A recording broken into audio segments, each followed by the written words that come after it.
Hey guys, I was originally going to make a video about some small topic just that's been bothering me for a little bit about the discourse. And after the direct, amazing direct, you guys should watch it. If you guys want me to react to it or something, let me know.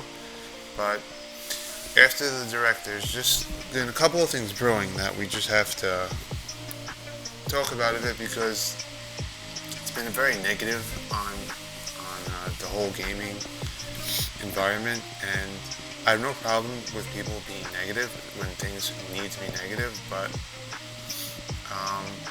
I'm using Arlo as an example, and this is just something that's trending more towards being something that's an issue that should be discussed, and Arlo is just not the only problem, but he's an example of the issue that we'll just touch upon.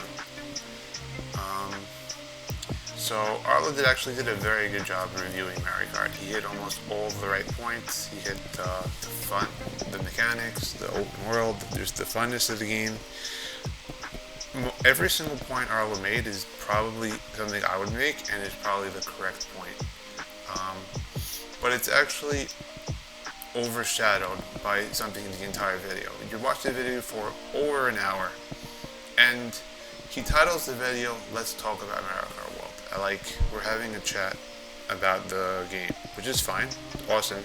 Everyone loves chatting about video games. I can chat about it for hours, no problem. But when you start off the review talking about, how amazing Mario Kart is, but you're always talking about,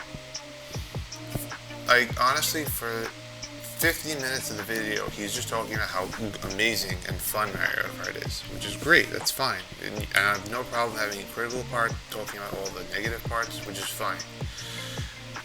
But throughout the 50 minutes of him explaining how amazing and fun Mario Kart is, there's always like a looming but that's about to happen, but doesn't happen for 50 minutes. He's like, yeah, the racing is fun, and there's awesome power-ups, and it's like, when you're trying to have a conversation with someone and he has something to tell you, but he has to preface it first with something nice, and you just feel like negative parts coming. So for 15 minutes, it just feels like Arlo is going on about how good the game is, but good the game is, but good the game is, but.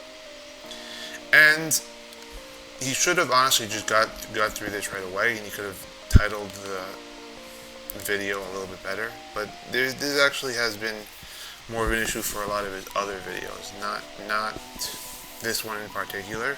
Like, the title's a little bit off, and just the tone of his video for 50 minutes is, the game is amazing, but, and then we finally hit the but, and it's obviously talking about the price and slightly a little bit about the open world, the fact that you can't, there's no list for your achievements and all that. So that's a minor gripe, I understand that, but you don't go 50 minutes with this sort of Damocles hanging on top of everyone's head, waiting for it, just to reveal that these two issues, the issue of the price and the open worldness, which is actually something he discussed a lot, which is in great detail, which is fine, but it actually kind of sours the whole review and the vibe of the game. Like, I understand, in the end of the day, we're talking about $10. If this game was $70 or $80, in the end of the day, honestly, it doesn't make that much of a difference. I understand it's a lot of money for people, especially kids. If I was a kid, I'm just talking from my own perspective. If I was a kid and I had the option to not go for lunch for a few days, I would definitely do that. And just doing that a couple more days just to get a better game is something I would trade off 10 out of 10 times. I definitely would have worked harder for a job, or loan them on, or something. Do something just to get the game. And that extra $10 hurts. It's hard, especially for the audience of Mario Kart, and people want to play with their friends. It's a social game. I understand all that completely, but it's getting out of hand. They're making an amazing game, but if this game was $50, but it was just basically Mario Kart 8, just in a fancier skin, That is a way, way worse use of anyone's money. People spending that money and they're burning their money getting a slightly better Mario Kart 8. You spend a couple dollars more and you get actual new experiences. You get an actual new game. It's something that this has not been talked about. Because honestly, people don't want to talk about. It's hard because things are getting more expensive. I'm not going to deny that. So just to say, oh, just spend a little more is definitely can sound tone deaf, and it can sound either tone deaf or like you don't care. But that can't influence the entire review of the game, and that can influence your entire outlook of the game, especially if we're dealing with talking about $10 at the end of the day. Which is funny because the other option that has been going on for years, and this goes into why I'm really making this video, is that the Nintendo Direct just came out, and that's amazing. Again, I highly recommend you guys watch it. And in the Nintendo Direct, you go to the comments, and the top comment is revealing DLC before the game is going to come out is insane. Like, there are so many fun games inside, and we're going to get to the main point at the end, but there are so many fun games, and these games, obviously, they don't want to cost $70, $80, but they also have to be financially responsible to make sense. So, if you're not going to charge $80 for a game, or $70 for a game, then the next natural conclusion is that you're going to have to sell DLC. That's what's been the industry standard for almost 20 years now. You sell a game, and you put DLC out, and you create a Game of the Year edition at the end to sell it again and call it a day. That's been going on for years.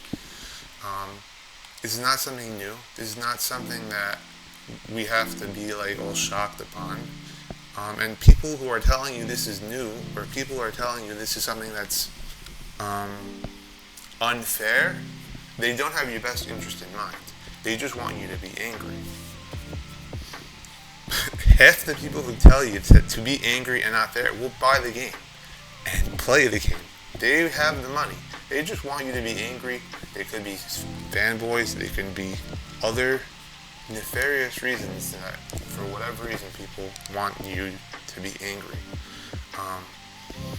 So the main point of this video is just, I understand the games are getting more expensive, but I've been gaming for a long time, and that I hear that $60, $70 are expensive, but $60, $70 today is worth a lot less than $60, $70 20, 30 years ago. If you wanted to play Super Metroid, you wanted to play Mario 64, you're going to spend pre-inflation that kind of money. We are very fortunate, extremely fortunate, to be in one of the best times to be a gamer ever. It's not even close.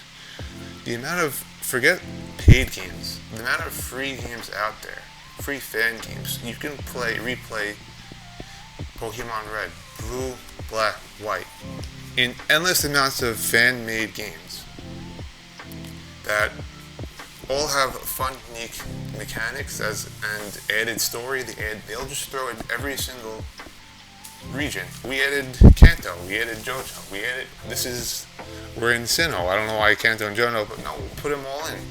There's so many free, fun games out there just to play with your buddies that this constant whining has to stop.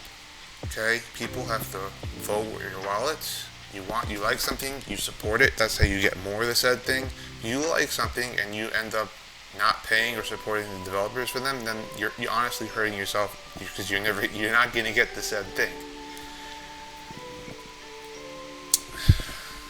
Okay, so those are just my final thoughts. Looking very forward to ZA. You guys want me to stream it? Let me know. I'll have any thoughts on the entire Direct. Otherwise, definitely. And again, no hate to Arlo. It's just, you can feel the amount of pressure he's been put upon. And it's not like you have to be brave to talk about these things, but there's a whole industry of people wanting you to get angry, and the sooner we talk about this, and the sooner we can ignore it and move on with our lives, and then support the things we like. You like Pokemon? Support Pokemon, you'll get more Pokemon. You like Mario? Support Mario. And hopefully Mario will last another 40 years. You never know. But the power is always in you guys' choice to continue and hopefully we can appreciate what we have, and not only will it not disappear, but it will only get better in the future. Alright. I'll see you guys later. Peace.